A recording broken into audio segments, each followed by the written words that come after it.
Work पढ़ा था ना। तो वर्क मतलब ये हमने कहा कि W बराबर क्या बताया था, एक तो होता है तुम्हारा FS cos थीटा, यही बताया था। और एक ये जो ऊंचाई पर काम होता है, ऊंचाई पर होता है, उसके लिए क्या बताया था, mgh, यही होता है। यही होता है स्थितिज ऊर्जा के लिए। स्थितिज ऊर्जा देखी कभी, स्थिति के कारण जो ऊर्जा उत्पन्न हो उसे स्थितिज ऊर्जा कहते हैं, होती है कि नहीं। तो ये हमारा ये ऊंचाई के लिए होता है। ये कहाँ पर, ऊंचाई पर काम किया गया, यदि ऊंचाई पर, तो ये हमें ये वाला सूत्र लगाना है। और यदि हमने किसी भी नत पर, नत मतलब होता है कोण पर, किसी भी कोण पर यदि काम हो रहा है तो ये थीटा लगाना है। ये हमारा क्या है, जैसे इस तरीका में अगर चल रहे हैं, जैसे सीढ़ी है, किसी मकान में हमने सीढ़ी रखी, मकान में छत पे जाने के लिए सीढ़ी रखते हैं। तो सीढ़ी की हम एक यदि क्वेश्चन लिखें कि किसी मकान में एक मान लिया कि 20 न्यूटन का बल है, और सीढ़ी लगा करके वो जो सीढ़ी कितने 45 अंश पर झुकी है। सीढ़ी तो झुकती है ना बेटा, सीढ़ी यदि 45 अंश पर झुकी हुई है और 20 न्यूटन का बल लेके जाना है, और सीढ़ी जो है उसकी लंबाई मान लिया कि जो हमें एस दिया है, जो लंबाई है उसकी वो दे रखा है, मान लिया कि 10 मीटर, ठीक है। अब हमें सवाल इसको लगा सकते हैं। तो क्वेश्चन में पूछ सकता है कि कोई 20 न्यूटन का बल जो 45 अंश पर झुकी सीढ़ी पर 10 मीटर की ऊंचाई पर बल, या ये बल हमें ऊपर ले जाना है, कोई भार ले जाना है, तो ये हमें भार कितना होगा, वेट कितना होगा। W बराबर इसमें कौन सा लगा देंगे हम, W बराबर ये वाला सूत्र लगाएंगे कि ये वाला बेटा, ये बेटा थीटा यदि हमें दे रखा है तो ये नहीं लगाएंगे, ये झुका हुआ है, यही है ना। तो W बराबर FS cos थीटा ही लगाएंगे, इसमें तो नहीं लगाएंगे।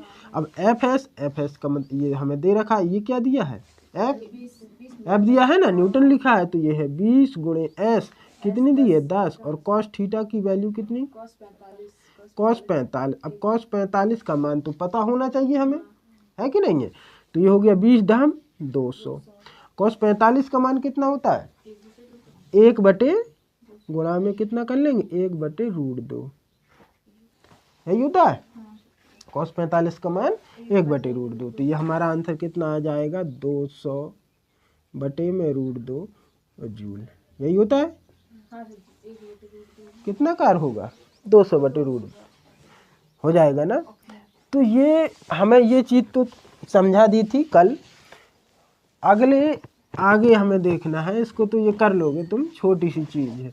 केवल ये हमें ध्यान रखना बेटा कि जो हमारा ऊंचाई पर कार होता है तो वो तो होता है mgh, और जो किसी भी नत पर होता है, किसी भी कोण पर होता है, तो वो होता है W बराबर FS cos थीटा या FD cos थीटा, वही चीज़ है। अच्छा, अब तुम्हारा है संवेग, क्या है, संवेग। संवेग ये भी एक प्रकार का वेग है, वेग लिखा है नहीं लिखा, तो संवेग हम ये होता है P बराबर mv, P बराबर, P है हमारा संवेग, m क्या है द्रव्यमान, मास है ना, और v क्या है वेग। तो अगर हमें इसकी परिभाषा निकालना हो तो द्रव्यमान और वेग के गुणनफल को क्या कह देंगे, संवेग कहते हैं, होता है कि नहीं। तो P बराबर mv, तो हम लिख, ये हमारा क्या होता है, सूत्र ही होता है, इसी की परिभाषा। अच्छा, इसकी जो है इकाई क्या होगी, ये वेग है बेटा, तो इकाई तो वही मीटर पर सेकंड होती कि नहीं होती है। कोई भी वेग हो तो वेग को तो मीटर पर सेकंड में करते हैं, तो इन चीज़ों में कंफ्यूज नहीं हो जाना है।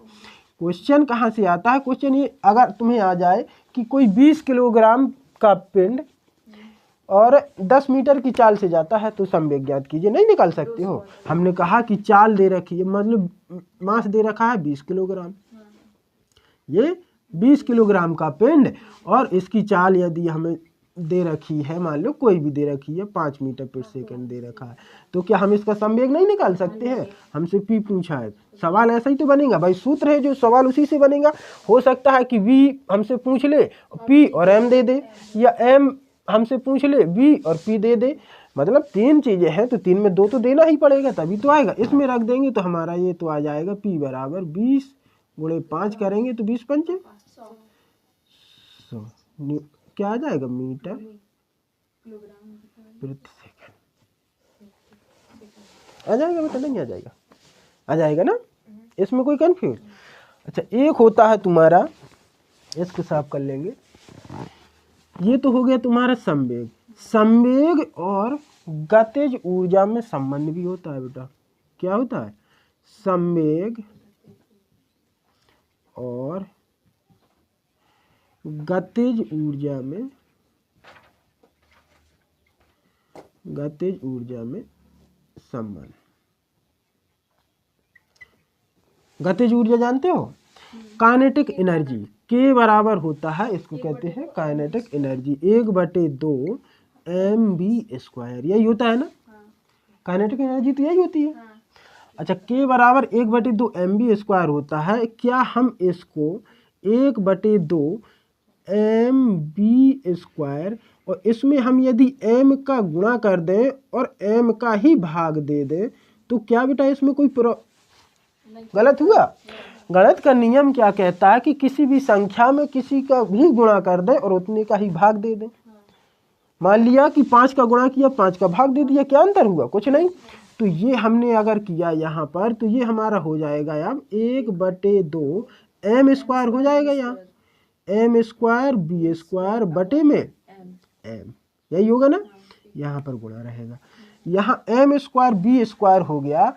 क्या हम इसको mb का स्क्वायर नहीं लिख सकते हैं और बटे में 2m नहीं लिख देंगे? और ये चूंकि हमें ये पता है कि P बराबर होता है mb, होता है कि नहीं होता? संवेग होता है P बराबर mb, तो mb की जगह P नहीं लिख सकते क्या? तो यहाँ P लिख देंगे यदि, तो P² बटे में 2m। ये क्या निकल आया? Kinetic energy. यही तो होती है, होती है कि नहीं होती? तो ये हमारा एक सूत्र और निकल आया। गति, संवेग और गतिज ऊर्जा में संबंध क्या निकल के आ गया? P² बटे 2m निकल के आ जाएगा ना। तो अब इससे सवाल आते हैं, इससे भी। अब हमें इसमें क्या होगा कि हो सकता है सवाल में, क्वेश्चन में दे दे कि किसी वस्तु का संवेग 20 मीटर पर सेकंड है। किसी वस्तु का संवेग यानी कि P हमें दे रखा है, मान लो कि कितना दे रखा है? 20। संवेग हमें 20 मीटर पर सेकंड दे रखा है और कोई वस्तु का भार यानी कि मास दे रखा हो, कोई भी, मान लो इसका भी मास दे रखा है 20 kg। तो हमसे पूछ सकता है काइनेटिक एनर्जी। क्या पूछ सकता है? काइनेटिक एनर्जी, मतलब K की वैल्यू पूछ सकता है कि नहीं?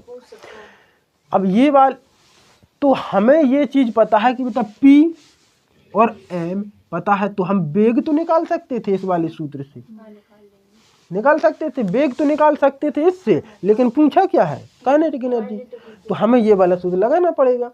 अब यदि हमें ये पता है तो इससे तो ये निकल आएगा ना। अब ये तो निकल आएगा, इसमें रख देंगे तो ये 20 हम 400 बटे में 40 हो जाएगा कि नहीं? तो K बराबर क्या हो जाएगा? 20 रखेंगे तो 20 हम 400 बटे में 20 दूनी 40 और 0 से 0 4 से काटेंगे तो 10 बार। तो K कितना आ गया? 10 मीटर पर सेकंड आ जाएगा, नहीं आ जाएगा? निकाल लोगे ना तो। अब तो ये तो हो गई तुम्हारी संवेग और गतिज ऊर्जा में। कैलोरी भी तो कह सकते हैं, जूल भी तो कह सकते हैं। किसको? हाँ हाँ हाँ, इसको जूल ही तो कहेंगे, इसको जूल ही कहेंगे। सही है, ये चीज आ गई ना बेटा? साफ कर दें इसको? अच्छा ये इसको साफ कर ले। देखो संवेग होता है जो बेटा P बराबर mv, ये जो हमने लिखा है ये क्या होता है? P बराबर mv। तो संवेग होता है जो, देखो कभी तुमने पिछली जो हाई स्कूल इंटर में ये पढ़ा होगा कि जो टक्कर के पहले का संवेग होता है वो टक्कर के बाद के संवेग के बराबर होता है। एक सूत्र होता है तुम्हारा m1 b1 बराबर m2 b2, ये नहीं होता है?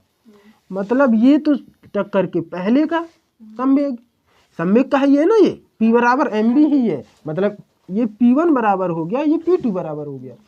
तो ये टक्कर के पहले का और ये टक्कर के बाद का, ये भी हमें याद रखना है बेटा।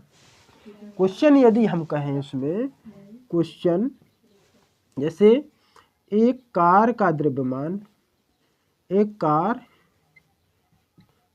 का द्रव्यमान लिखो, अच्छा तुम्हें लगाना है ये क्वेश्चन। एक कार का द्रव्यमान 1200 kg है, 1200 kg है, वह है 120 मीटर पर सेकंड की चाल से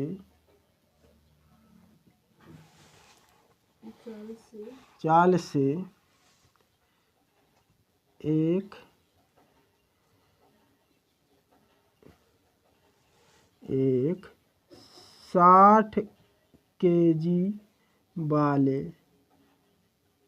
वाली साइकिल से टकरा गई, साइकिल से टकरा गई। कौन टकरा गई? कार। तो साइकिल